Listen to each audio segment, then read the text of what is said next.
You are listening to Radio Long Island City, recorded at our studios near Hell Gate, 9 kilometers north of the Harbor Hill Moraine.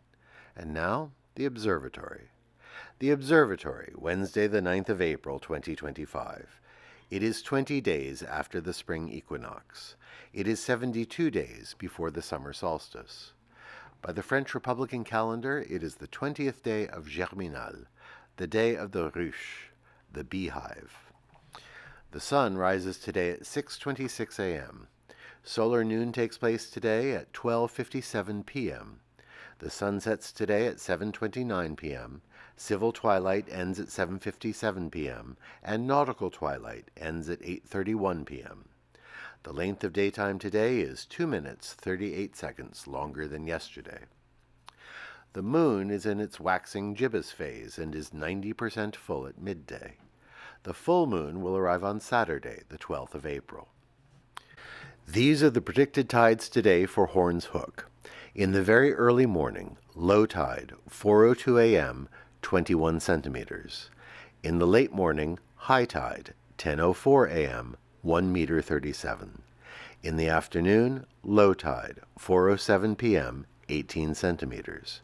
At night, high tide, 10:22 p.m., 1 meter 49.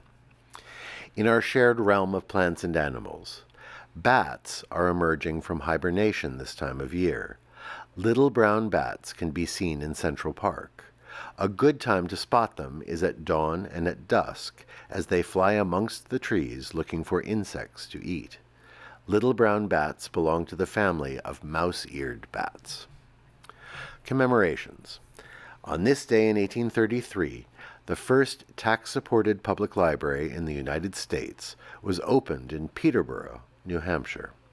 A momentous anniversary. On this day in 1865, Confederate General Robert E. Lee surrendered at Appomattox Courthouse to United States Lieutenant General Ulysses S. Grant.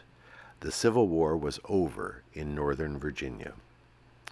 On this day in 1939, Marian Anderson sang for a crowd of 75,000 people at the Lincoln Memorial in Washington, D.C.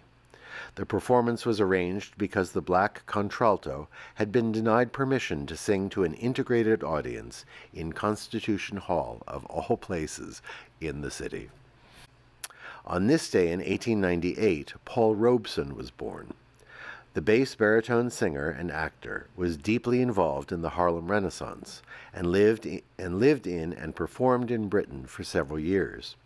His achievements in film, stage, and sound recording alone would earn him a place in our national pantheon. But he was also deeply politically active as a voice for racial justice and the end of imperialism. This would attract the attention of the FBI after World War II, and for a time the State Department revoked his passport. Despite this, he continued to work both as an artist and an advocate for social justice throughout his life. He once said, "Through my singing and acting and speaking, I want to make freedom ring. Maybe I can touch people's hearts better than I can their minds, with the common struggle of the common man." He also said, "The artist must elect to fight for freedom or for slavery." And finally, on this day in 1926, Hugh Hefner, the founder of Playboy magazine and the Playboy clubs, was born. How shall we remember the legacy of a man who was so important in the sexual revolution and sexual liberation, yet also represents sexism delivered at an industrial scale? Perhaps not all our remembrances are meant to put people on pedestals, but simply to acknowledge turning points in our cultural history. And that is the Observatory, Wednesday the 9th of April, 2025.